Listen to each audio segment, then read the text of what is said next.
আসসালামু আলাইকুম। এটিএন বাংলা সংবাদে সবাইকে স্বাগত জানাচ্ছি তানিয়া ইসলাম রাত্রি। অবাধ, সুষ্ঠু, নিরপেক্ষ ও গ্রহণযোগ্য নির্বাচন আয়োজনে কমিশন প্রতিশ্রুতিবদ্ধ বলে মন্তব্য করেছেন প্রধান নির্বাচন কমিশনার এএমএম নাসির উদ্দিন। সকালে জাতীয় ভোটার দিবস উপলক্ষে আয়োজিত শোভাযাত্রার উদ্বোধনী অনুষ্ঠানে এই তথ্য জানান সিইসি। এ সময় ২০২৪ সালে তালিকায় যুক্ত হওয়া ভোটার সহ দেশের মোট ভোটারের চূড়ান্ত তালিকার সারসংক্ষেপ তুলে ধরেন তিনি। জানান, বর্তমানে দেশে মোট ভোটার সংখ্যা ১২,৩৭,৩২,২৭৪ জন।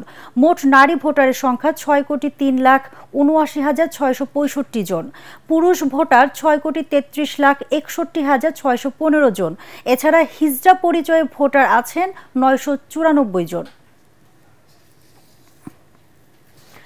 জিয়া চ্যারিটেবল ট্রাস্ট দুর্নীতি মামলায় বিএনপি চেয়ারপারসন বেগম খালেদা জিয়াকে ৭ বছরের দণ্ড থেকে হাইকোর্টে দেওয়া খালাসের রায়ের বিরুদ্ধে রাষ্ট্রপক্ষ ও দুদকের লিভ টু আপিলের শুনানি আগামীকাল। দুদকের আবেদনের প্রেক্ষিতে বিচারপতি আশফাকুল ইসলামের নেতৃত্বে ৩ বিচারপতির আপিল বেঞ্চ এই আদেশ দেন। এ মামলায় খালেদা জিয়াকে ৭ বছরের দণ্ড থেকে খালাসের রায়ের বিরুদ্ধে গত ২৩ ফেব্রুয়ারি আপিল বিভাগে আবেদন করে রাষ্ট্রপক্ষ ও দুর্নীতি দমন কমিশন দুদক। আজ থেকে কমছে ব্যাংক লেনদেনের সময়। রমজান মাস জুড়ে লেনদেন হবে সকাল ৯:৩০ থেকে দুপুর ২:৩০ পর্যন্ত, আর অফিস চলবে সকাল ৯:৩০ থেকে বিকাল ৪টা পর্যন্ত।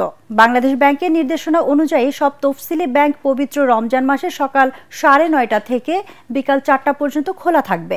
এর মধ্যে দুপুর ১:১ থেকে ১:৩০ পর্যন্ত জোহরের নামাজের বিরতি। আর ঈদ উপলক্ষে ১৯ মার্চ থেকে ব্যাংকগুলোতে শুরু হবে নতুন টাকার লেনদেন।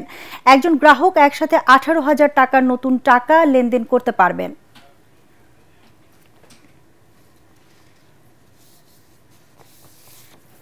দর্শক, পরবর্তী সংবাদ দেখার আমন্ত্রণ জানিয়ে এখনকার মতো শেষ করছি। এটিএন বাংলা সংবাদ ইউটিউবে দেখতে ব্রাউজ করুন youtube/ATN বাংলা নিউজ। ধন্যবাদ সবাইকে।